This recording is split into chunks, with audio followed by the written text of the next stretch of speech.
I think one of the things for Ron that he really resents about Harry is the fact that like Harry doesn't work for the money; he's just Mm-hmm. rich.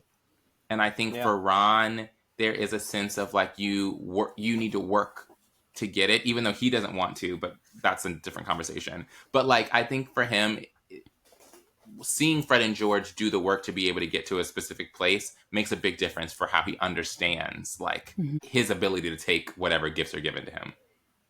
Well, Like also he's because I feel like Ron doesn't have, when we talked about respect for Arthur, I think Ron doesn't have any respect for like government or the ministry in general. So he wouldn't see that as a worthy job, or as we have talked about again, he knows that that in his mind is not a way to become rich because they are Yeah. not rich. So he has no respect for that profession, but he sees friend George do this thing, become their own business owners, entrepreneurs, and in his eyes they are rich because they've got those green dragon hide jackets, and they're rich, and Ron wants that. So Do you think that part of the reason Ron kind of resents Harry for his money too is going back to kind of the inherited trust fund money situation thing?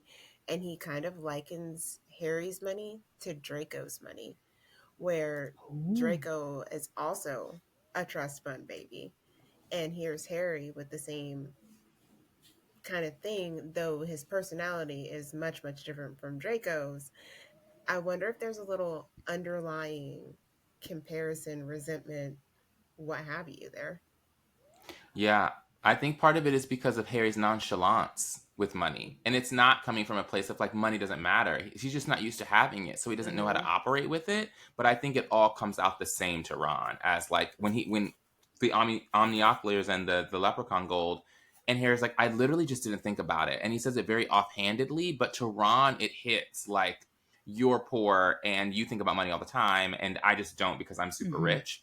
Right. And that's just not how I think that they conceptualize money so differently. And so I think to your point, like it feels to Ron the same way that it like does when he thinks about Draco, because there's such a kind of lackadaisical understanding of money and there's no worry or concern about it. And the origin for those two things is very different for Harry and Draco, but I think the outcome of it feels and looks the same to Ron.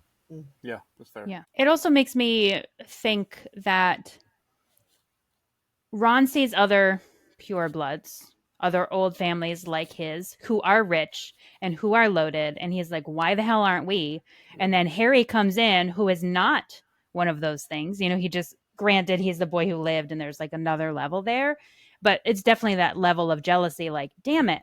Even you, like, you're the, even you are rich and I'm not, and I'm old, and my family is pure blood and we're old, and like we should be rich, and damn it, why do you get that instead of me? you know so I think they all have that complex. I think every oh yeah. Weasley, all the kids, except for maybe Bill and Charlie, because they're doing their own things and they're making money. But like Mm-hmm. all the Well, latter five, I think they all have that complex because Molly has that complex. also there was more money to go. There was probably more money to Yeah, go around with Bill and Charlie when there were Mm-hmm. two of them. Like I know ages. Listen, we can get into the ages and stuff, but I'm not here. When there's seven of them, there's less money to go around. Yeah, sure, more mouths to feed, Yeah. for sure. Well, we don't really see Jenny say much about money, though, do we? no, No, I don't think Jenny cares. She has other concerns. So is this a guy thing? Is this like an ego thing? probably. Isn't it always? Amen, amen, brother.